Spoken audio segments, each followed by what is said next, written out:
hey everyone, before this episode starts, I wanted to talk about something that's pretty important. I agree. A friend of ours from the Richard Dawkins Foundation, Stephanie Guttermson, if you haven't heard, is getting sued by this faith healer. Yeah, she did a video basically calling him out on his bullshit, like every other, video you've ever seen where someone calls someone out on their bullshit, saying like, this doesn't work, yada yada yada. If you want to see that video, here's a link to it. Thing is, I assume he makes money off of being a faith healer. Oh, yeah. Because he's mad about losing possible business from her audience? ? I don't know, but he's suing her. That's the bottom line. Yeah, so she's doing a legal fund on a GoFundMe to just raise funds for her legal defense, which hopefully won't even have to be a thing, because I assume a judge is going to see this and throw it out of court immediately. If you do donate, or anyone who does donate, if it doesn't go to court, she's going to donate all the proceeds to a charity. I don't know which one yet, but I assume it will be of a good cause. Yes. So, please, if you have $1 or something, go donate that to help defend people calling people out on their bullshit, because that's important, because people just start suing people to shut them up about calling them out on their scams, then we're gonna have a problem. And if you don't want to give them $1 or $5 or whatever, if you don't want to go towards this, just share it. I think that's good. Share it on Twitter, or just like this video and put it on your Google Plus where no one looks because Google Plus sucks. It doesn't matter. Just, trying to get the word out, and it's more about the precedent this kind of thing sets, and less about this specific case, even though we are on her side and think it's total bullshit. Yes. Because he can't touch my penis and make it bigger via faith. Okay. So, here's the episode, everyone. Thanks for your time. Unless he, moved his hand a little, it might get bigger. They get it. We've talked enough about your penis. Okay, so I have a proposition for you. Oh, good. Is it a sexual proposition? It could be, if you're into it. I come to you at the door. You come to me at the door? I come to you at the door. Are you coming at the door? No, I'm just walking up to the door. Okay, so we haven't pre-gamed. I knock on the door. Yep. This is like the movie The Box Do or I The know Button. Do I know it's Cameron you? Diaz. No, I'm a stranger. Okay. And I say, I have a proposition for you. I'm going to give you $1 million. Sure. But here's what you have to do. American? Yes, American Okay, dollars. good. I didn't know if you were doing tricky genie things. No, this is not a genie situation. Okay. I will give you $1 million. Behind this door, I have the mom from Honey Boo Boo. Uh-huh. Uh-oh. And she is going to lift up her chin flap, and you have to take a long lick. A lick? A lick. Oh, it's not, I didn't just take a dick in things? No, you just got wow. real long lick, like a 10-second lick. I don't know if I'm relieved or not, but I thought I had to go in her.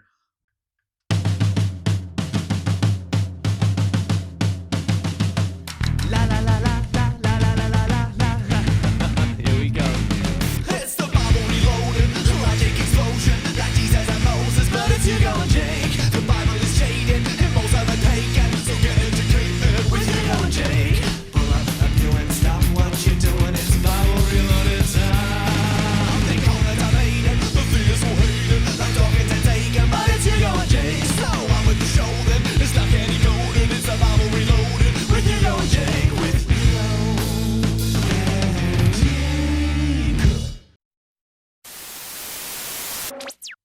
That's the most interesting answer you probably could have given for that. Thank you. All right. So, hello everyone, I'm Hugo. And I'm Jake! And this is the Bible Reloaded. Again! You always say again. For this number of times. Over 100, isn't it? Is it? Have we done Probably. 100? No, we haven't Not yet. Bible studies, but we've done a lot of them.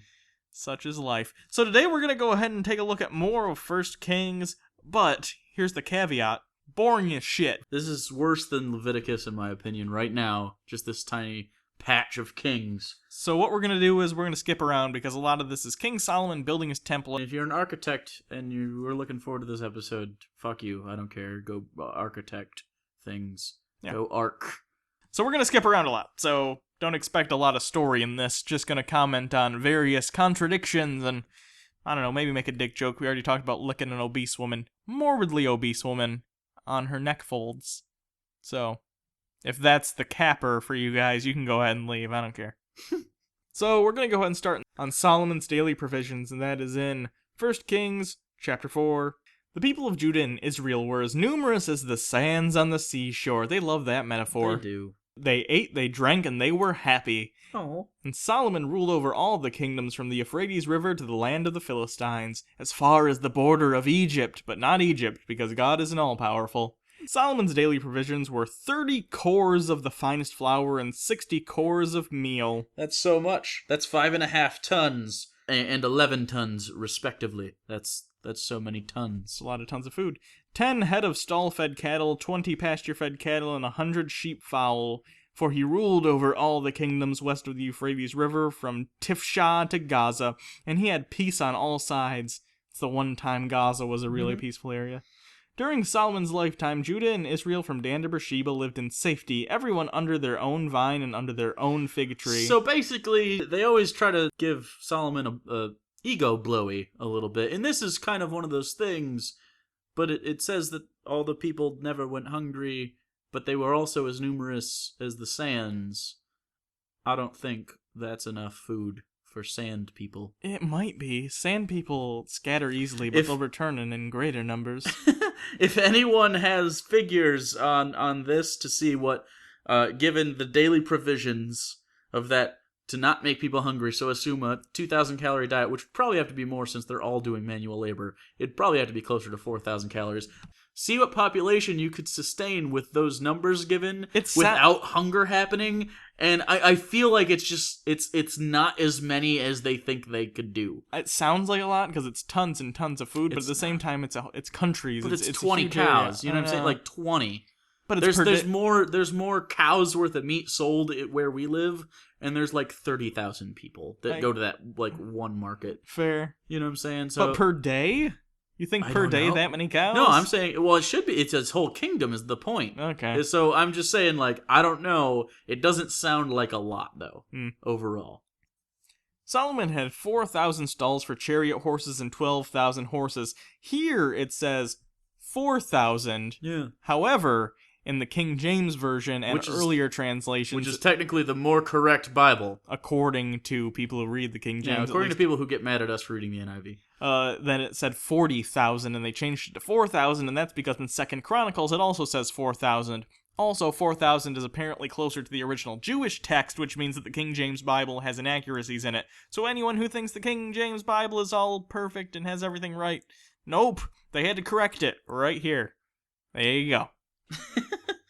And then the next little passage, it's called Solomon's Wisdom. We've talked about that enough. He writes a lot, and he's a well-learned man. If someone told me Solomon wrote this himself, I'd be like, oh yeah, he's stroking his own ego real hard. Yep. This is like a Solomon fangirl. Then, in chapter 5, we have preparations for building the temple, and all that happens is he gets ready to build King Solomon's temple. But a lot of this is irrelevant, it's not really that important, but I did want to talk about what happens in chapter 5, verse 13, because we get a little bit more discussion about slavery and forced conscripted labor. So, here we go. King Solomon conscripted laborers from all Israel, 30,000 men. He sent all of them to Lebanon in shifts of 10,000 a month so that they spent 1 month in Lebanon and 2 months at home. You know what this sounds like to me? Pyramids, how they built the pyramids. And not Jewish people building the pyramids. I mean the actual Egyptians who built the pyramids. They would take turns laboring to build them. Mm-hmm. Solomon had 70,000 carriers and 80,000 stone cutters in the hills, as well as 33,000 foremen who supervised the project and directed the workers. That's a lot of fucking workers. That's like over 100,000 workers. You know what's more impressive than this? What? Stonehenge. Do you know how fucking far they went to get those stones? I'm not saying that Stonehenge is more useful. I'm just saying it's more impressive. Those people, muddy terrain, hills, shitty asshole sheeps in the hills, probably being all sexy and tempting them with their sheep vagina. People who shepherd probably fuck sheep anyways. But they took it from hundreds of miles, these giant fucking stones, just really slowly, with like 7 guys. I'm borderline thinking that the amount of people Solomon had working on this temple was way too many. There's no way you could have an effort all together. Some of them are like building a room in the wrong place. Others are like, I don't know what I'm supposed to be doing. There's only 33,000 foremen compared to the over 100,000 workers. I think you're forgetting that Solomon is obviously a great both architect and foreman, because he has written like so many songs. He didn't cut a baby in half, but threatened it. So I mean, that he knows how to build. Also, it says that he began building the temple in the 480th year after the Israelites came out of Egypt. It says this at the beginning of chapter 6. That's not a big deal if you don't think about it. However, we did. The thing is, these numbers don't add up with the numbers that are given elsewhere in the Bible. We have 100 missing years, and I'll explain to you how we get to this. After they left Egypt, they wandered, apparently for 40 years, the Bible says. Then they were ruled by judges for 450 years. Then Saul was made king, that was 40 years. Then David was made king, that was 40 years. That adds up to 570 years, because math. Except here, it says it's only 480, so we have 90 years missing. Or rather, we may have 90 years added somewhere. And this isn't like a couple years that you could like be like, this is 90 years. This is like 4 lifetimes that are somehow added or subtracted. The only way that I think I can get to that when I think about it is because the number 40 is commonly used as like a that took forever sort of thing. But they're not, but they didn't do the math in this part. If that was the case, like you'd think that internally they'd be like, oh yeah, but we say 40, but we know how long it's been. Not actually. But they don't, just, so they're just not keeping track. And this is interesting, too, because according to, for instance, creationists, the reason they think the world is how old it is because they use the numbering used in the Bible. So the numbering in the Bible isn't even consistent in itself, much less consistent with reality. So if you wanted to look that up for yourself, by the way, those years come from Acts chapter 13, verse 17 through 22, and Chronicles chapter 29, verse 26 and 27, respectively. You can go ahead and look up those, and they say, you know, how many years each thing took. Add them up, and then you can see that it doesn't match with what is consistent here in 1 Kings chapter 6. Or you could take our word for it and not have to do any further research. Whatever. I don't care. This I don't is care your what you echo get. chamber anyways. We could be lying to you, and you wouldn't, and some of you wouldn't even care. We know how you are. Because you're terrible people who don't fact check. Fact check, people. Don't do it too much, though. We're probably wrong a lot. Yeah, don't scrutinize us like too heavily, or else this whole thing is gonna fall apart. Next, we're gonna continue in Solomon builds his palace, which is in chapter 7 of 1 Kings, and this is only interesting because you can look this up yourself. It gives the measurements of his palace, and earlier it gave the measurements of the temple. His house is 4 times larger than the temple he's supposedly building for God. God, you'd think, would be pissed off about that, but I guess he's not. Of course, it makes more sense. I think absolutely. you'd get more use out of a palace, but for people who are so into, God, you'd think they'd at least maybe... Give him something. Or not, I guess, whatever. It's your palace, man. So he builds his temple, and this is a really rad temple. And then they decide, we should probably bring the Ark of the Covenant here, and you have to remember that's the thing from Indiana Jones and also the Bible. And they're gonna bring it here, but there are some inconsistencies here about what's in the motherfucking thing. So what was in it before was supposed to be Aaron's rod, some manna, and then the tablets that Moses had. If you remember Aaron, it was the snake staff thing, because he was trying to help Moses with the Pharaoh. Manna was the stuff that they ate while they were in the desert. We talked about it at length. And then obviously the Ten Commandment tablets, the second pair, which he re-chiseled. But then in 1 Kings chapter 8, it says in verse 9, there was nothing in the ark except 2 stone tablets that Moses had placed in it at Horeb, where the king made a covenant with the Israelites after they came out of Egypt. The argument could be made, it got taken by the Philistines and the staff and the manna or whatever when they were in possession of it, or it was ransacked at some point and they left the tablets. Okay, I would be okay with that if the Bible didn't take such pains to tell you all the minutia of every... You realize how much we skipped? They cover workers, supplies, design features, everyone who fucking died, everyone who was involved in it in a important way. Leaders of places we'll never talk about again, but they don't remember the time that the fucking staff of Aaron and manna, the thing that kept them alive miraculously from literally God, got pilfered out of a golden angel box? By the way, if you'll also remember, anyone who touches it is supposed to die immediately. Melt and shit. Yeah. Get set on fire and the earth cracks open and it eats you. Yeah, and that's just touching it, much less fucking trying to open it and take the contents out. I don't think anyone Ocean's 11'd God. God. Especially not this version where he doesn't have his hippie, sandally, crucifixy self yet. He's just like really pissed off and does fire tornadoes. It'd be the next national treasure and be like, we have to steal Aaron's staff and manna. What about the 10 Commandments, Nick? No. And then he'd put on a leather jacket. Then they actually bring it into the place, and it says, when the priests withdrew from the holy place, the cloud filled the holy temple of the Lord, and the priests could not perform their services because of the cloud, for the glory of the Lord filled his temple. So there was a cloud in a building. There was a cloud inside, which is possible. You can manufacture that. It's just not a natural phenomenon, generally speaking. I'm good with smoke. I don't know if they had interior cloud tech. I don't think so. Like fog machine. Do you think it was like Rick Astley? Why he do just you traveled think back in time? He's like, fog machine. And then he's just in there like, never gonna give you up. And they're like, we can't do priest things now, Rick Astley. That's probably what happened. He's time traveling Rick Astley joke. I don't think Rick Astley I'm was there. pretty sure he was in it. Okay. It doesn't say he wasn't. You're not wrong. Then in 1 Kings chapter 9, verse 20, talks about slavery a little bit. Just a tad. There were still people left from the Amorites, Hittites, Pezerites, Hivites, Jebusites. These people were not Israelites. It says that, just so you know.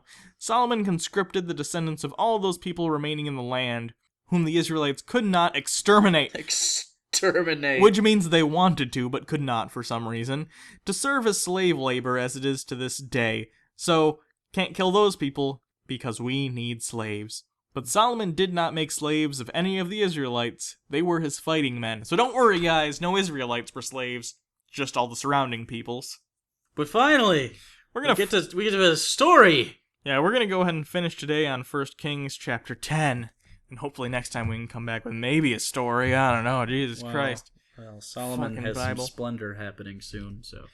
When the queen of Sheba heard about the fame of Solomon and his relationship to the Lord, she came to test Solomon with hard questions. Ooh, like Judge Judy? Yeah, like Judge Judy. It doesn't say what the questions were, by the way. They're just hard questions. I don't know what Judge Judy's theme song is, but the People's Court was in my head. Dun, dun, dun, dun, dun, dun, dun, dun, dun, dun. Arriving at Jerusalem with a very great caravan, with camels carrying spices, large quantities of gold, and precious stones, she came to Solomon, talked with him about all that she had on her mind. Solomon answered all of her questions. Nothing was too hard for the king to explain to her. I'm not gonna say what he explained, but Well, I mean, it was woman questions, and let's be real, nothing they have is that complex to think about, right? Right, Old Testament? Huh? When the queen of Sheba saw all the wisdom of Solomon and the palace he had built, the food on his table, the seating of his officials, the attending servants in their robes, his cupbearers, and the burnt offerings he made at his temple to the Lord, she was overwhelmed. She's a queen, doesn't she have shit too? No, she had the vapors. She had the vapors. She said to the king, the report I heard in my own country about your achievements and your wisdom is true, but I did not believe these things until I came and saw with my own eyes. Can we stop calling what each of them has as a country? It's just a place where you're the only people. Indeed, not even half was told to me. In wisdom and wealth you have far exceeded the report I heard. How happy your people must be. How happy your officials must continually stand before and hear your wisdom. Praise be to the Lord your God, who has delighted in you and placed you on the throne of Israel because of the Lord's eternal love for Israel. He has made you king to maintain justice and right. This sounds like a North Korea propaganda. Yeah. And today the King of America came to Lord Kim Jong-un and told him how great the country was and how happy the people must be. Ever seen when Dennis Rodman went there as our ambassador? Dennis Rodman was in a movie with Jean-Claude Van Damme. The only ambassador of anything he should ever be is ambassador to terrible movies. And wearing wedding dresses and just being generally crazy. Anyway, she gave the king 120 talents of gold. That's so much gold. By the way, if you had that much gold in today, the dollar market value of that is $200 million. That's not bad. Imagine if a leader came to America and was like, I'm really impressed with all your people. Here's $200 million. I mean, at this point, it's a drop in the bucket for us, but thank you. That's just fucking insane. Build some schools or two. King Solomon gave the queen of Sheba all she desired. probably some sort of sexual favors, and asked for besides what he had given her out of his royal bounty. Then she left and returned with her retinue to her own country, and retinue is like her posse. Yeah, her that's posse. we looked it up. Posse, guys. She left with her posse, who were probably moist. So thanks everyone. I guess that's the end of this episode. Next time we're gonna get into more stuff. Maybe some stuff. I don't know. There might be some nouns and verbs Who with knows? with adjectives to make them more. It'll almost certainly be English words. So thanks everyone. You can go ahead and donate to our Patreon if you feel the need. The need The for Patreon. speed. We're hovering around $1,000, which is good because if we maintain that, we can continue to afford to upgrade. I haven't upgraded my laptop yet, so we need to stay around there for me to be able to do that, so that we can start doing these other projects that we want to do. I was able to get mine though, which is good Yes. because the show won't end because both our laptops crap out. So that's good. Yeah, so we want to make sure we can still do the Quran Reloaded. And also, if we get another 1,000, so $2,000 goal is a Harold Penisman talk show, which is going to be a lot of fun. I'm looking forward to it, and I have a lot of ideas about it. Remember, we're doing a contest for the Quran Reloaded theme song and logo also, by the way. I've gotten a couple submissions for the logo on the Facebook page. So, Mhm. we're And, looking at those, but we're nothing still... yet for music, Nope. but might have some pretty rad things. Really excited about that. You can follow Hugo at Hugo Reloaded on Twitter. You can follow Jake at Bible Reloaded. Thank you. That was heartfelt. You can subscribe to the channel because this was not shit. It wasn't great. Granted, I grant you that. But it was like a Pizza Hut pizza. You're not disappointed, but you could have, like, in retrospect, you could have sprung an extra $5 and gotten a really nice pizza from your local really good pizzeria. We're in the 78th percentile. I'd say that's good. That's good. It's a good place to be. So I think that's it. Yep. Until next time, I'm Hugo. And I'm Jake. And this has been the Bible Reloaded. Are you deaf? As you very know, Oh. Well. I was the Hulk. You know who I know? Marley Matlin. Is that her name? Oh, Marley Matlin? she's a deaf actress. You don't sound anything like Ferrigno. We're in a club. What club? The Turtle Club. Turtle. No, Remember that movie? Master of Disguise? Master of Disguise. I sounded like him. What I'm are they- sorry to all. Actually, no, we probably don't have deaf listeners, do we? We have zero. There are zero deaf listeners. Like, sorry. just as That's like, a statement fundamentally. of fact. That is a logical constant. Yeah. So thanks, everyone. Later.